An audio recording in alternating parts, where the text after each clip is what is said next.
duk abin da ka je da shi gaba ga Allah ranar alkiyama ta kan sallah ake fara. Wadda yake wasa da sallah yana digirgire ne da makomarsa. Inna ahda alladhi bainana wa bainahum as-salah, shingen da ke tsakaninmu da kafirai annabi ya ce sallah faman taraka faqad kafara. Saboda haka sallah babban al'amari ne da ake bukatan cikakkiyar natsuwa domin sauke wannan farali. Wadda yake tsayi da sallah, to daga cikin tsayi da sallan akwai kiyaye lokacin sallah.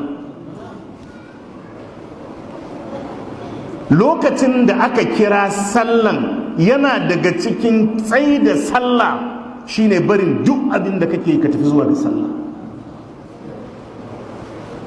Yin sallah a cikin kushu'i, ana idar da sallan wani zai tsallake ya fita, a'a wani zai yi ta sharp